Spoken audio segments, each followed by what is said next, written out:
Coco Berthmann faked stage 3 cancer and fabricated an entire life story to build her personal online brand. Yet even after being arrested and exposed for her deception, she continues posting online as though she is the victim. Today, we're looking at one of Coco's newest social media posts because the way she's attempting to reshape the narrative is genuinely disturbing. Watching Coco's continued presence online is baffling. You would think that someone exposed for such a massive and damaging deception would step away from the spotlight. You'd think she would acknowledge the people she harmed, issue a sincere apology, and demonstrate a genuine commitment to accountability. Instead, Coco has returned to the same platform that helped elevate her fabricated story in the first place. Once again, she's posting carefully curated videos that invite sympathy while presenting herself as someone healing from trauma, rather than addressing the very real harm and trauma she caused that was documented by the people she deceived.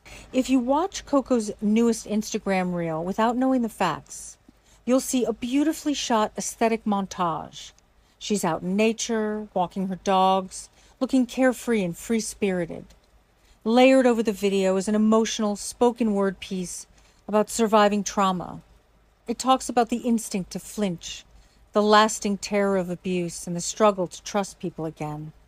Viewed in isolation, it's a compelling piece of content, but context changes everything.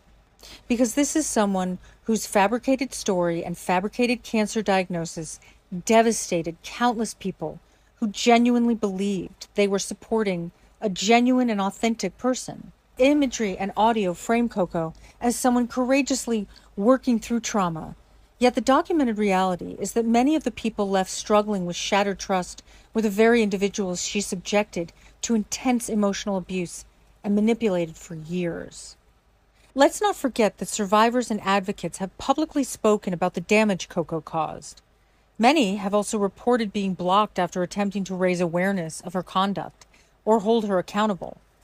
Rather than engaging with the harm that's been documented, she continues cultivating an online image that invites new audiences to empathize with her.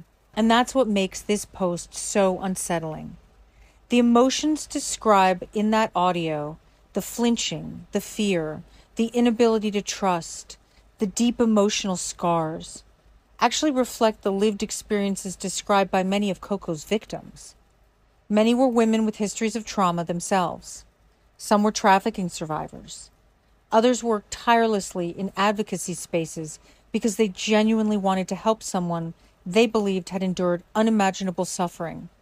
They opened their hearts, their home, gave their time, offered financial support, amplified her story, defended her publicly, and stood beside her because they believed she was one of them. She wasn't one of them. She was preying on them. And that left so many of those women and individuals with lasting trauma.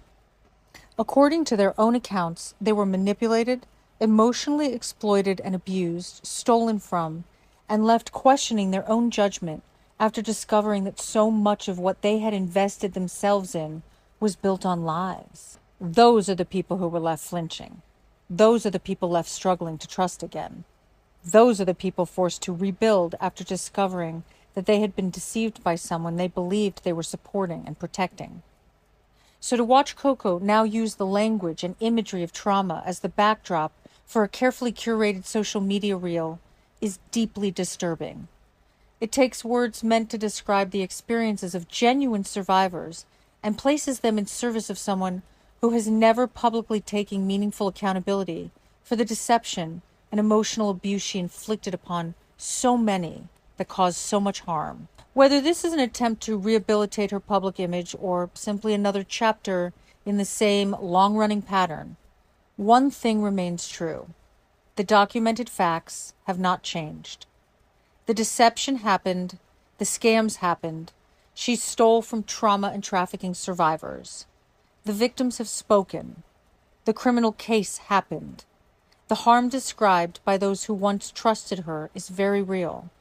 No amount of cinematic editing, soft lighting, emotional narration, or carefully curated aesthetics can erase that reality. As Coco Berthmann continues building an online presence, It's more important than ever to look beyond what is presented on the screen.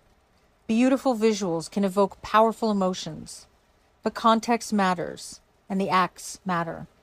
And above all, the voices of the people who Coco Berthmann harmed and traumatized deserve to be listened to, remembered, and supported long after the world has moved on.